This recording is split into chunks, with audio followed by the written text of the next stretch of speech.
Assalamualaikum warahmatullahi wabarakatuh. Hai semua, jumpa lagi di channel YouTube Nia Hermanto. Apa kabar teman-temanku semua? Semoga selalu dalam keadaan sehat ya, dimurahkan rezekinya, dilancarkan segala jalan urusannya, dan tetap semangat. Masya Allah, Alhamdulillah senangnya masih bisa sapa teman-teman semua dan kita berjumpa lagi secara online. Alhamdulillah di video kali ini adalah video orderan pertama di tahun 2024.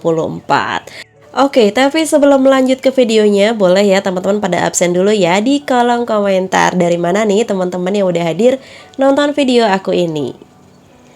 Oke, ini aku baru selesai banget cuci bersih untuk daging. Ini adalah daging khusus untuk rendang semur ya teman-teman. Totalnya ada 3 kilo.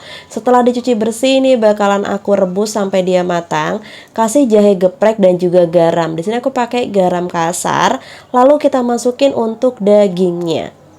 Dagingnya ini kita masak pakai metode 5-37. Nah, jadi yang pertama ini bakal aku masak selama 5 menit. Setelah 5 menit ini kita buka tutupnya. Nah, ini kita aduk sebentar. Lalu bakal aku matikan api kompor dan ditutup. Ditutup selama 30 menit. Setelah 30 menit tadi udah sempat aku rebus 7 menit ya teman-teman, tapi mohon maaf nggak ke-tag video. Dan ini selesai 7 menit, udah matang, langsung aja kita angkat. Dan ini udah super empuk banget dagingnya. Ini adalah metode untuk merebus daging supaya cepat matang. Lanjut, sekarang ini aku udah prepare semua untuk bahan-bahan perbumbuannya. Ada cabai, bawang merah, bawang putih, tomat hijau. Ada juga cabai merah, cabai hijau juga ada ya teman-teman. Dan ada kemiri, ini kemirinya juga udah aku sangrai. Semua bahan-bahan ini udah dicuci bersih dan sebelum kita halusin bumbu, aku di sini mau ngulek untuk merica dulu. Ini merica atau lada sama aja. Nah, ini tuh yang aku dikasih dari gunung kemarin ya teman-teman, belum sempat aku olah, belum sempat aku halusin semua juga, jadi setiap memasak harus ngalusin gini dulu. Nah, sekarang lanjut, ini aku udah prepare untuk bumbu capcay. Ada bawang merah 25 siung, bawang putih 25 siung, dan ada kemiri 17 butir. Oke, semua bumbu ini bakal aku halusin. Di sini aku pakai blender aja karena aku kepengen masakan aku hari ini dia bumbunya halus. Jadi aku halusinnya pakai blender aja. Ditambahin air sedikit supaya mudah untuk dihaluskan. Bumbu ini bisa untuk capcay kuah, bisa untuk capcay kering goreng ya teman-teman, atau untuk bihun, untuk mie goreng juga bisa. Untuk nasi goreng juga bisa. Lanjut ke bumbu yang selanjutnya. Di sini aku mau halusin untuk bahan semur.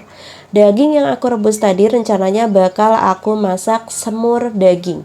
Aku siapin bawang merah, bawang putih, kemiri, cabai merah keriting, lengkuas, jahe, dan kunyit. Untuk lengkuasnya nanti ada yang sebagian dihaluskan dan ada juga yang sebagian kita geprek. Untuk bumbu lengkap nanti aku bakal tulis di kolom deskripsi. Dan untuk ngalusinya di sini aku pakai blender yang bekas tadi menghaluskan bumbu bahan dasar putih. Karena ini bahan dasar putih ya udah blendernya tidak perlu dicuci ya teman-teman. Tinggal kita halusin aja sampai bumbunya benar-benar halus. Kali ini aku kepengen semur aku bener-bener bumbunya bisa kental, bisa enak dimakan. Jadi di sini aku halusinya benar-benar halus. Yang pertama aku masak di sini adalah semur daging terlebih dahulu. Aku bakalan gongso untuk bumbunya. Di gongso itu apa sih Mbak? Gongso adalah mengurangi kadar air. Karena tadi kita menghaluskan bumbunya menggunakan air, jadi wajib kita masak seperti ini dulu. Kalau kadar airnya udah menyusut, baru kita masukin minyak sayurnya. Lanjut untuk tambahannya supaya lebih enak, lebih sedap, kita kasih bumbu aromatik, ada daun salam, serai, dan juga lengkuas geprek. Jadi tadi untuk lengkuasnya ada yang dihaluskan bareng bumbu dan ada yang digeprek seperti ini. Oke, sekarang langsung aja kita masukin bumbunya. Di sini aku pakai garam, aku pakai penyedap rasa juga, Masako rasa sapi. Teman-teman bebas mau pakai penyedap apapun, dan di sini aku kasih juga untuk lada bubuk. Nah, aku nggak tambahin micin lagi ya teman-teman karena ini udah gurih. Yang terakhir kita masukin gula merah, aku pakai hanya 10 gram gula merah aja. Dimasak sampai matang bumbunya, lalu kita kasih air kaldu. Ini adalah air kaldu bekas rebusan daging sapi tadi. Nah, setelah itu kita masak sampai bumbunya ini benar-benar mendidih. Kalau dirasa bumbunya udah mendidih, baru kita masukin untuk daging yang udah kita rebus tadi. Ini dagingnya dijamin super empuk, super lembut, nggak pakai otot makannya karena kita masak pakai 5:37. Oke, kalau udah diaduk seperti ini, lalu kita masukin untuk kecap manisnya. Untuk pemakaian kecap manis, di sini aku pakai sebanyak 450 gram kecap manis.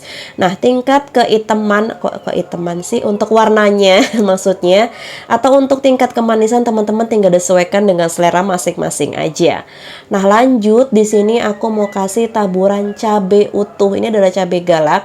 Kenapa seperti ini? Pertama, emang sengaja untuk semur dagingnya aku bikin manis karena khawatirnya ada anak-anak yang ikut makan.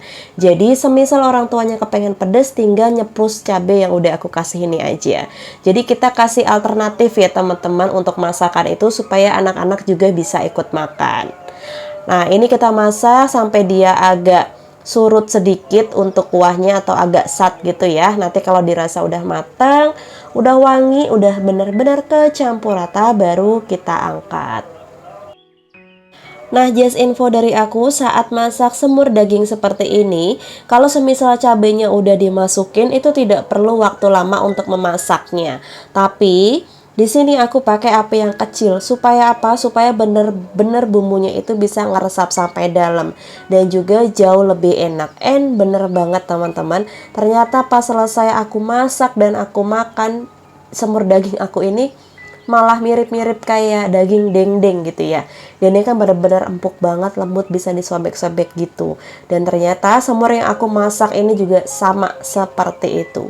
Cuma bedanya kalau ini disemur, dikecap gini ya teman-teman. Tapi tekstur dari dagingnya benar-benar mirip kayak daging dendeng. Nah, ini dikasih taburan bawang goreng supaya lebih sedap, lebih harum. Oke, lanjut ke menu yang kedua. Ini aku udah siapin ada kembang kol, ada juga wortel dan juga buncis. Ini semua udah aku cuci bersih, udah aku rendam pakai air garam juga untuk brokolinya dan juga untuk buncisnya tadi aku rendam pakai air garam. Dan untuk tambahannya ini ada bakso dan juga sosis yang udah aku potong-potong. Dan untuk sosis baksonya ini aku pakai yang rasa sapi. Sekarang di sini aku bakal panaskan minyak terlebih dahulu. Next, aku bakal masak untuk menu yang kedua, yaitu capcay. Untuk masakan capcay aku biasanya agak nyemek-nyemek gitu ya teman-teman. Jadi nggak kering-kering banget dan juga tidak berkuah.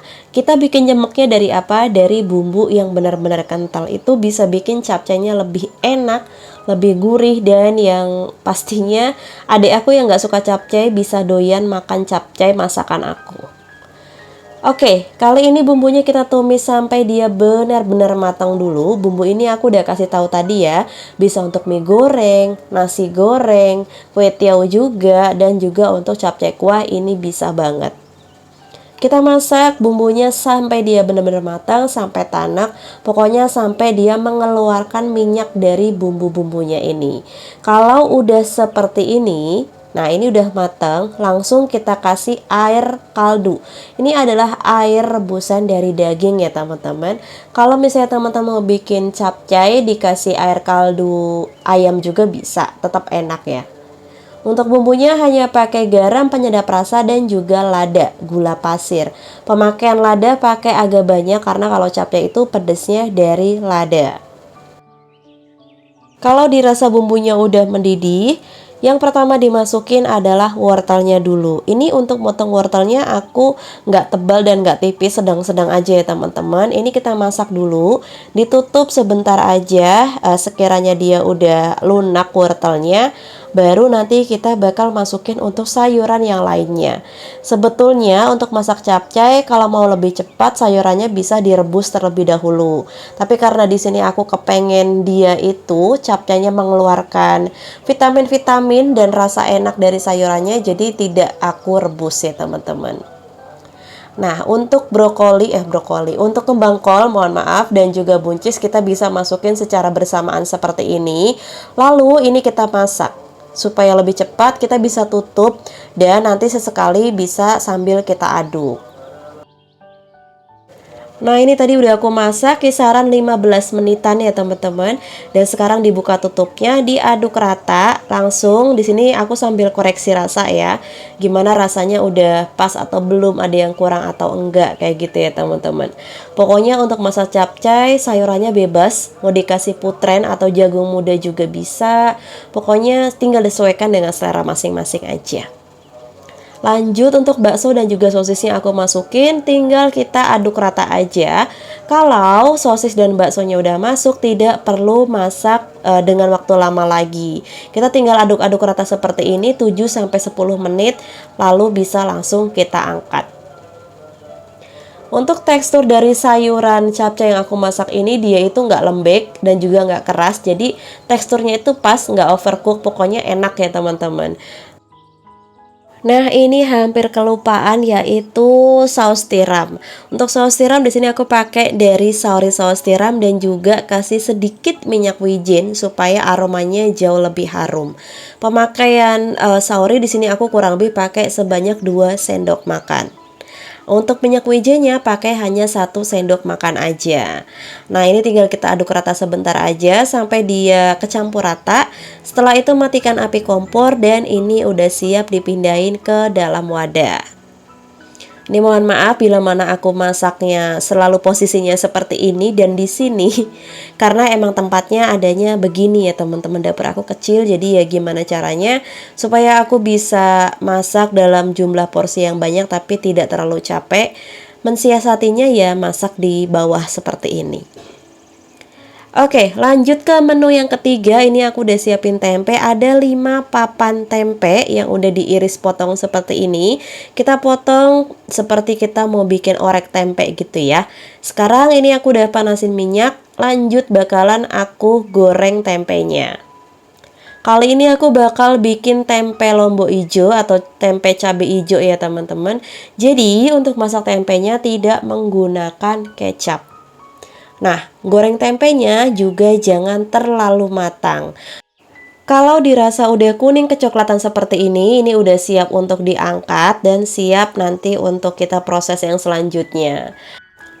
Untuk masakan tempe kali ini adalah salah satu makanan atau lauk yang biasa ada di daerah aku, di daerah Lembang.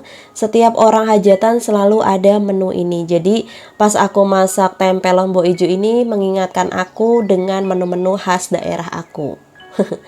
Oke ya, ini aku goreng tempenya udah selesai. Total aku goreng tempe itu 4 kali goreng ya teman-teman. Dan sekarang ini aku udah selesai. Untuk bumbunya udah aku siapin, ada cabai hijau keriting, ini totalnya setengah kilo, cabai merah, cabai putih, dan juga tomat hijau. Semua ini udah aku cuci bersih dan udah aku rendam dulu tadi ya. Untuk cabai hijaunya aku rendam dulu sedikit pakai garam supaya wanginya tuh nggak langu gitu baunya. Nah, ini aku percepat aja ya, semua bumbu-bumbunya udah aku potong-potong, udah aku iris-iris. Dan sekarang tinggal kita panaskan minyak aja. Kuncinya minyaknya harus benar-benar panas. Lalu yang pertama dimasukin adalah bawang merah. Nah, di sini pakai minyaknya secukupnya aja ya teman-teman, karena kan tempe udah mengandung minyak, jadi jangan sampai over kita pakai minyaknya. Kalau dirasa bawang merahnya udah harum, lalu kita masukin untuk bawang putihnya. Jadi kalau goreng tumis-tumisan gini step by step ya, jangan langsung dimasukin semua. Nah, jadi seperti ini, bawang merah dulu, nunggu dia sampai wangi, baru kita masukin untuk bawang putihnya. Sebetulnya untuk masakan kali ini tuh simple dan gampang banget cara masaknya, tapi dijamin rasanya bener-bener enak ya teman-teman. Yang terpenting Dan yang harus dipahami adalah masak bumbunya harus benar-benar sampai matang. Nah, ini kalau dirasa udah layu, bawang putihnya udah wangi, barulah kita masukin untuk cabai hijaunya. Nah, ini cabai hijaunya tadi aku semuain setengah kilo. Nggak aku campurin lagi pakai cabai merah ya, karena cabai hijau keriting aja pedesnya udah bener-bener nampol banget. Nah, jadi untuk di masakan kali ini yang bikin rasa pedes dari oseng tempe lombok hijau. Lebih sedap kalau kita kasih 3 lembar daun salam dan juga lengkuas geprek. Nah, jadi dua bahan itu bumbu aromatiknya bisa bikin masakan tumisan ini jauh lebih wangi dan jadi jauh lebih sedap.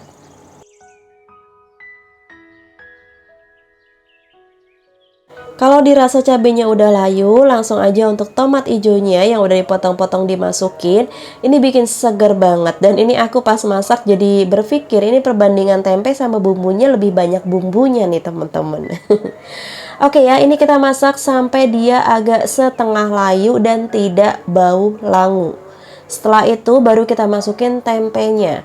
Nah, ini tempenya dimasaknya seperti ini ya, jangan terlalu garing. Jadi dia mateng tapi tidak kematangan. Oke, tinggal kita aduk rata aja biar tempe sama bumbunya ini bersatu ya teman-teman. Setelah itu nanti bakal kita bumbuin. Untuk bumbunya juga simpel banget ya teman-teman. Nah, kalau udah agak setengah layu kayak gini, langsung aja kita masukin garam, masukin juga untuk kaldu bubuk. Di sini aku pakai masako sapi, dan juga aku kasih gula pasir sedikit aja supaya nggak nyengat banget pedesnya gitu ya teman-teman. Nah, kalau udah seperti ini tinggal kita masukin step terakhir adalah santan kental. Ini adalah santan instan kara tanpa tambahan air. Jadi langsung aja santan 1 bungkus ini dimasukin dan tinggal diaduk rata aja. Nggak usah dikasih air ya teman-teman, jadi proses masaknya hanya seperti ini. Tapi ini rasanya enak banget. Buat teman-teman yang masih bingung nih tempe digoreng lagi, diorek lagi, bisa dimasak seperti ini. Kalau santan udah masuk, ini nggak butuh waktu lama kita ngaduk-ngaduknya. Yang terpenting dia udah menyatu, udah rata. Langsung bisa kita matiin api kompor dan kita tinggal angkat aja. Aku jamin teman-teman makan pakai nasi aja ini udah bikin nambah-nambah ya, karena emang enak banget. Masaknya simple dan gampang juga. Oke, ini dia ketiga menu yang bakalan ngisi di nasi box aku hari ini. Ada tempe lombok hijau, ada semur daging, ini enak banget semur dagingnya, dan juga ada capcay goreng. Oke, sekarang aku lanjut mau masak untuk nasinya. Seperti biasa kalau aku seringnya itu lebih duluan masak lauk dibanding nasi. Jadi nasi itu step paling terakhir di setiap masakan nasi box aku. Dan seperti biasa untuk masaknya di sini aku pakai beras andalan aku, yaitu beras santap. Beras yang menurut aku harganya tuh murah meriah, tapi cita rasanya kayak beras-beras kayak di restoran gitu loh teman-teman. Selain warnanya juga bersih, nggak ada batu gabah sama sekali, jadi nggak perlu ditapiin lagi. Beras santap cocok banget kita konsumsi sehari-hari. Nah, dan yang paling aku suka dari beras ini harganya tuh ekonomis teman-teman. Dan banyak juga yang tanya, Mbak Nia tuh sebenarnya pakai beras santap atau pakai beras cap ikan koki hoki? Untuk beras aku pakai kedua merek tersebut ya. Kalau untuk beras santap dia tuh enaknya kalau dibikin nasi putih biasa kayak gini ya teman-teman. Dan kalau beras cap ikan koki hoki itu lebih enak kalau kita masak sebagai nasi uduk, nasi liwet, nasi kuning, nasi goreng, nasi bakar, itu lebih cocoknya pakai beras cap ikan koki hoki. Jadi biasanya setiap bulan aku selalu order 2 merek tersebut. Semisal aku sebulan itu belinya 40 kilo, ya santapnya aku beli 20 kilo, cap ikan koki hoki aku belinya 20 kilo. Untuk makan ataupun untuk orderan aku selalu pakai berasnya yang sama seperti yang aku konsumsi. Nah, untuk pesanan kali ini ada di 27 porsi. Jadi untuk masaknya aku menggunakan 3 liter beras. Seperti video-video pada umumnya aku pernah jelasin, untuk 1 liter beras itu aku untuk 10 porsi nasi. Jadi kalau kali ini 27 porsi nasi bok, aku pakai berasnya di 3 liter. Kenapa aku lebihin? Sengaja untuk nanti aku makan bersama keluarga aku ya, sama suami aku. Jadi sekalian aja masaknya. Dan buat teman-teman yang kepengen nyobain beras yang biasa aku konsumsi ini, beras santap ataupun beras siap ikan koki hoki, buat teman-teman nanti tinggal cek di kolom deskripsi aku. Di situ nanti aku bakal taruh link pembeliannya. Jadi teman-teman tinggal diklik aja linknya, nanti di situ banyak banget marketplace-nya. Teman-teman tinggal pilih, disesuaikan ongkir yang lebih murah itu yang mana. Oke ya, di sini aku langsung aja untuk cuci berasnya seperti biasa. Ini aku nyuci berasnya 3 kali cuci. Di luar kondisinya lagi hujan deras banget nih teman-teman. Jadi alhamdulillah untuk masak hari ini nggak terlalu panas ya. Jadi adem gitu. Dan aku posisi masaknya ini aku mulai di jam 4 subuh. Jadi tadi jam 4 subuh aku udah mulai prepare, cuci daging, iris-iris sayuran, semuanya aku udah prepare semua, udah aku kupas-kupas. Dan ini pas masak nasi ini sekitaran di jam zuhur ya teman-teman. Jadi emang aku untuk masaknya agak santai karena ini diminta atau bakal dibagiinnya nanti ya teman-teman sekitaran habis asar. Jadi ya udah ini slow aja masaknya. Sebetulnya pas aku masak ini ibu aku datang di jam siang ya teman-teman, pas masak nasi ibu aku datang jadi mau ngebantuin. Aku bilang nggak usah, orang tinggal masak nasi aja. Jadi ibu aku datang, ya udah aku suruh istirahat terus tidur siang aja. Jadi aku tetap lanjut masak sendiri. Oke, untuk masaknya seperti biasa aku pakai proses siram. Ini aku bakal kukus dulu. Untuk berasnya kita kukus nggak usah nunggu airnya mendidih ya. Naikin langsung masukin berasnya dan ini dikukus kurang lebih 30 menit. Nah, ini diratain berasnya kayak gini biar rata. Setelah itu kita tutup, kita tunggu selama 30 menit. Dan di kompor satunya atau di kompor atas, ini aku sambil ngerebus air juga. Jadi ngukus nasi sambil ngerebus air sampai mendidih. Oke, ini udah 30 menit, berasnya juga udah mulai padat ya teman-teman, atau udah akel kalau bahasa orang Sunda mah ya. Dan untuk airnya juga udah mendidih, harus benar-benar mendidih ngenggolak seperti ini. Nah, langsung aja setelah itu bakal kita proses siram. Untuk proses siram ini kita nyiramnya sampai permukaan di atas beras aja. Jangan sampai lebih ya teman-teman, khawatirnya nanti malah benyek berasnya. Nah, ini kita masak lagi kurang lebih 40-45 menit. Setelah itu ini kita buka ya. Kita cek apakah nasi ini udah matang atau belum, kurang air atau enggak. Kalau sekiranya emang nasi yang kita masak ini kurang air, ini bisa kita masak lagi dan kita siram lagi pakai air yang mendidih. Dan kebetulan pas aku aduk ini dia matangnya belum merata dan juga ada yang masih mentah gitu ya teman-teman, kurang matang sempurna. Jadi di sini aku mau tambahin air sedikit lagi. Dan kuncinya, syarat airnya itu harus mendidih. Jadi airnya wajib dimasak dahulu. Nah, ini untuk berasnya atau nasinya ini kita aduk dulu ya teman-teman. Setelah itu baru kita kira-kira aja, pakai airnya dikira-kira aja. Pasti bisa mengira-ngira ya kalau kita ngasih air untuk yang terakhir kalinya ini. Kasih sedikit aja sambil diaduk rata kembali. Nah, kalau dirasa udah kecampur nih antara air dan nasinya ini, setelah itu seperti biasa setiap ngukus kasih lubang di nasinya. Seperti ini aja fungsinya atau tujuannya itu untuk sirkulasi udaranya itu merata. Supaya matangnya itu benar-benar merata semuanya. Walaupun masak langsung dengan jumlah yang banyak. Oke, ini kita kukus lagi kurang lebih selama 5-10 menit aja. Karena kan dia cuma untuk nanekin aja ya teman-teman. Nah, ini udah mateng, udah aku angkat juga. Mohon maaf banget tadi pas ngangkatnya aku nggak rekod karena emang super agak riweuh. Jadi mohon maaf ya teman-teman. Ini kondisi beras yang aku masak totalnya 3 liter. Dan ini udah mateng. Alhamdulillah pas bungkus-bungkus ini ibu aku bilangnya mau ngebantuin karena tadi belum bantuin apa-apa. Jadi ya udah, di sini aku minta tolong untuk cetak nasinya aja. Seperti biasa ya, untuk nyetaknya di sini pakai cup bowl yang ukuran 300 ml dan ini aku ngasih nasinya padat.